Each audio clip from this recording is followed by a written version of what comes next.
Cathedral of St. John Divine today was hosting an event. It's an annual event that they host. Thankfully this year with COVID there was a much smaller event than normal. At about 3 o'clock there was Christmas caroling on the steps behind me. At about 3:45 p.m. that caroling came to a close. It was at about that time at 3:45 p.m. when shots rang out from an individual, if you look behind me, right in front of those massive doors, an individual firing shots. We had a police officer on the scene. We had a detective on the scene, a community affairs detective from the 2-6 precinct, almost immediately, and engaged the armed perpetrator.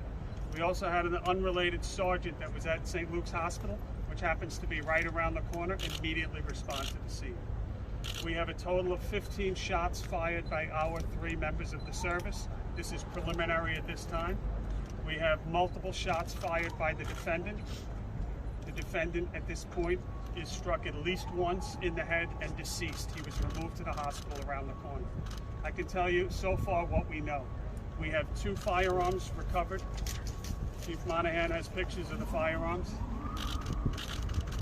Again, we do not have a count on how many rounds were fired. They are both semi-automatic firearms and awaiting crime scene process.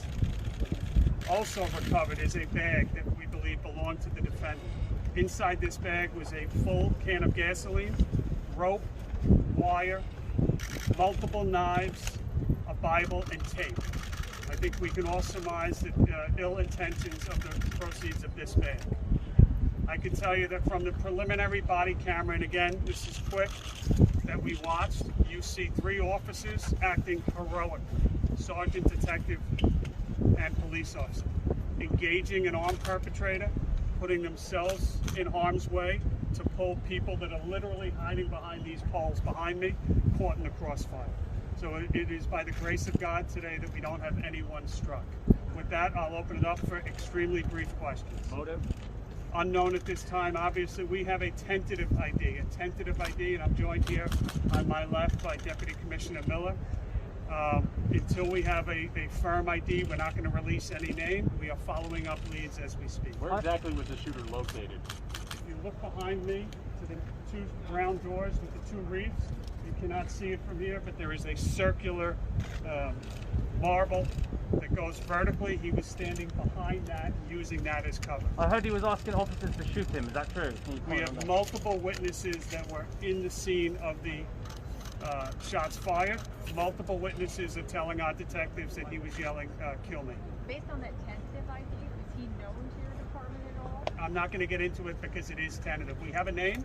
That person has a lengthy criminal history, but until we have it verified by fingerprints, we're not going to release anything.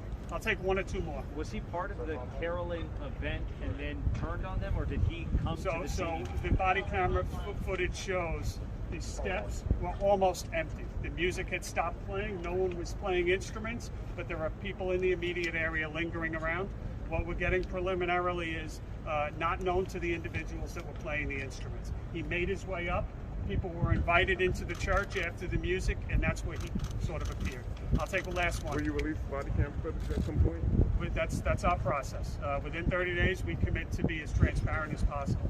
Thank you, everyone. That he was shooting into the air? Did you say that? That's all to be. I did not say that. We have an exchange of gunfire, directions, etc. We're a couple hours into this, so we have a lot of witnesses to decipher. We'll be pulling, as you know, cameras from anywhere that we can see, and we'll go wherever it leads us. Thank you so much.